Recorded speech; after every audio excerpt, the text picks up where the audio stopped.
students of class 7. Here I am Preeti Khatri again with your science class. And before we continue with the same chapter of chemistry, that is fiber to fabric, let me have a little talk with you all. You all are so confused what to do, how many copies to be made, to be do in fair copy or in rough copy. So one thing be sure about this, that the science copies like you make last year, 3 copies for each component, 1 physics, 1 chemistry and 1 bio. And the same copy you are going to continue the whole year through, because in the finals you have to cover the full syllabus. So 1 copy each for each component, that is physics, chemistry and bio. Clear? And the science copy as usual, 1 side rule, 1 side plain. The notes, the question, the final questions, when I will finish the chapter, then I will be giving you the questions, and those questions only you will write in the fair copy. Otherwise, when I am teaching, I am asking you questions, I am giving you some homework, that is for your revision, so that you do not forget what you have read today, what you have learned today. That you will be doing in the rough copy. Final questions on the at the last, when I finish the chapter, then only I will be giving you. And coloring of diagrams, some are asking maybe color the diagram or not to color. It is not compulsory in the science subject to color the diagrams. Okay, so be sure, ask few questions, because teacher has to answer all the classes. All the more than 300 students are connected with the teachers through WhatsApp, so we have to answer everybody. We are trying our best to help you out, so you also please cooperate. Shall we continue now with the chapter? Yes? Okay. Yesterday we finished the processing of wool from the fiber yielding animals. Today we will be doing silk that we get from the silk moth. Now look here. This is the life history of silk moth. Life history of silk moth. Silk moth is a small worm that gives the thread of silk. The male and the female silk moth lays hundreds of eggs on the mulberry leaf. This is the natural process. They give hundreds of eggs on mulberry leaves. These eggs hatch into larvae or larvae, singular and plural, larva and larvae. These eggs hatch into larvae. This larvae is called silkworm or caterpillar. The first stage is male and female silk moth lay eggs, and these eggs hatch into larvae.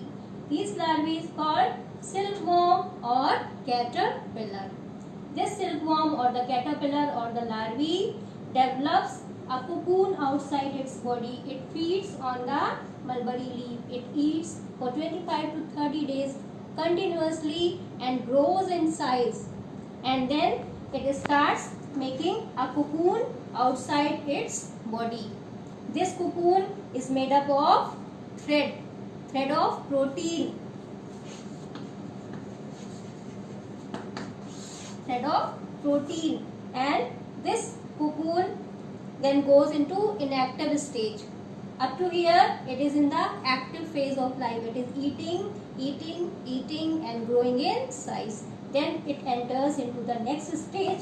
This stage is called pupa. This stage is called pupa, and it covers itself in a cocoon of silk thread. This silk thread is made up of protein. This silk thread is made up of protein, and it is as hard as a thread of steel. If we compare it to a steel thread, then it is as hard as the thread of steel. Now, this is the inactive stage. At this stage, when it is completely covered with the thread or the protein and is called cocoon, then it is collected by the farmers. It is collected by the farmers, kept in sun or put in boiling water. Kept in sun or boiling water. Then the moth which is developing inside, this cocoon dies with the extreme condition of heat, and this silk thread is removed from the cocoon. This silk thread is separated from the cocoon. So let us read the book.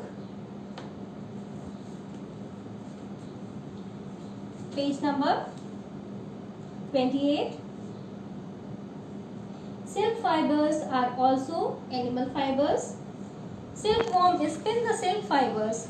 The rearing of silkworm for obtaining silk is called sericulture. So what is sericulture?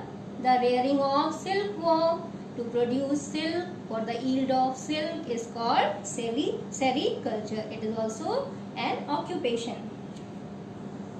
Life history of silk moth. The female silk moth lays eggs from which hatch larvae, which are called caterpillars or silkworms. They grow in size, and when the caterpillar is ready to enter the next stage of its life history called pupa, it first weaves a net to hold itself, then it swings its head from side to side in the form of the figure of 8.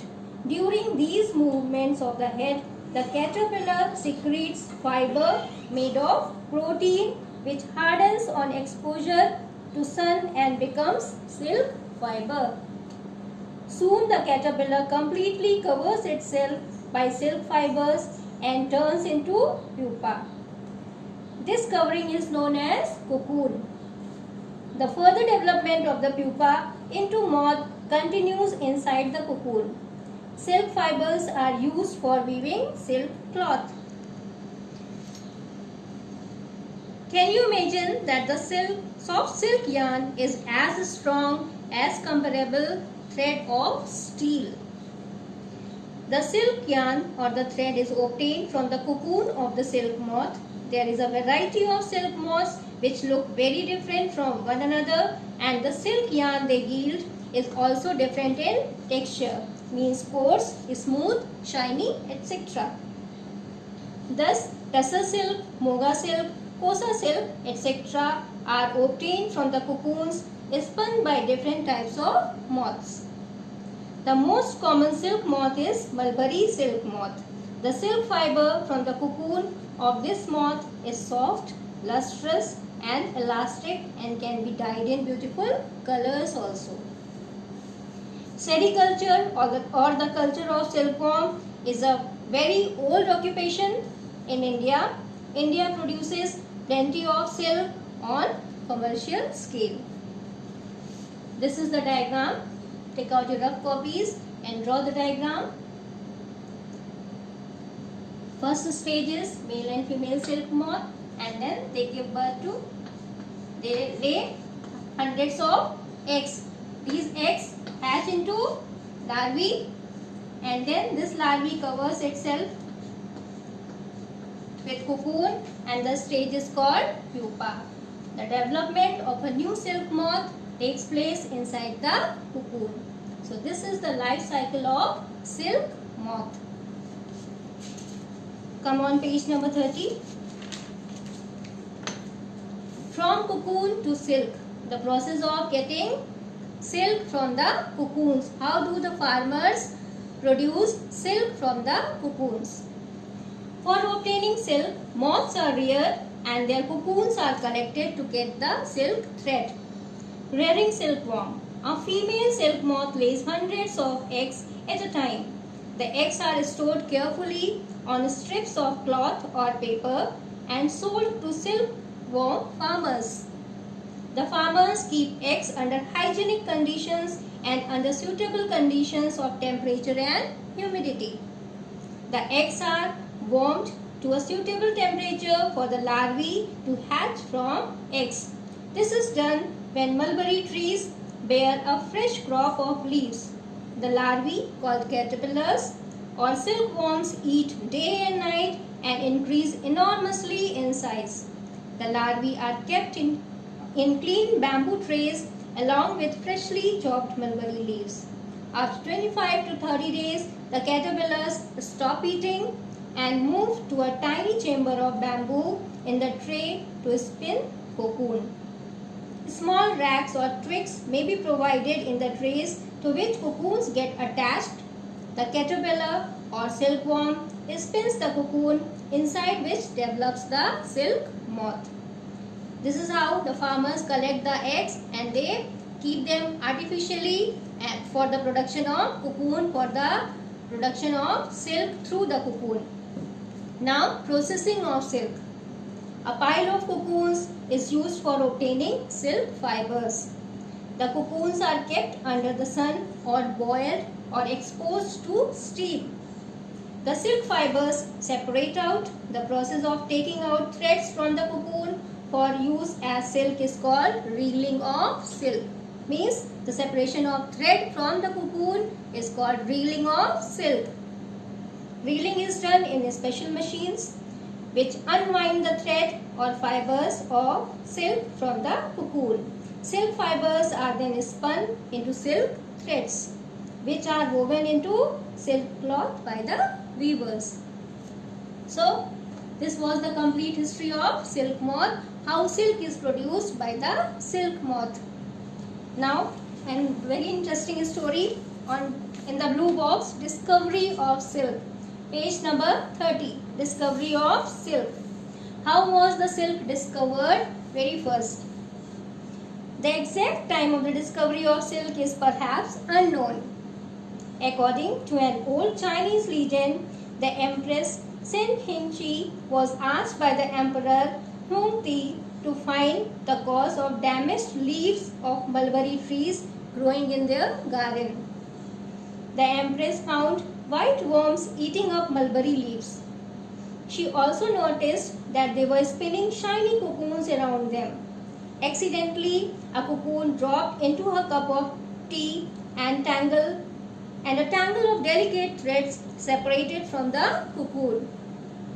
Silk industry began in China and was kept a closely guarded secret for hundreds of years. They did not tell anybody. They kept producing the silk, but they did not tell anyone. Later on, traders and travelers introduced silk to other countries.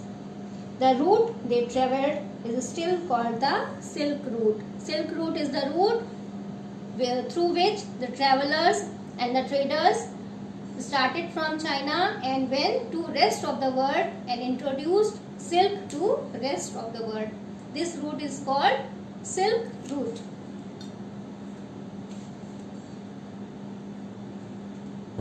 Okay, so the chapter is finished.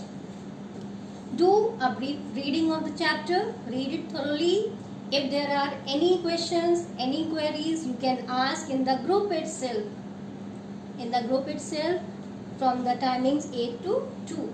Okay, from the timing 8 to 2. And please avoid personal calls and messages because we have to answer so many questions, so many classes, so many subjects.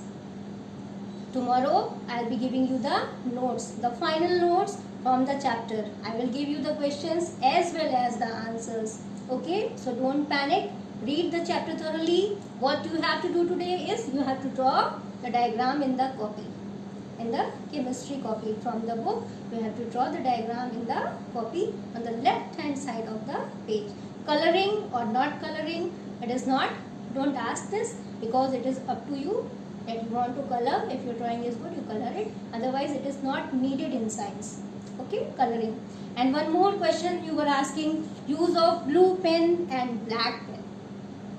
Don't use black pen because the board, CBSE board also has now announced that do not use any other color except only blue. So make a habit of using blue color only.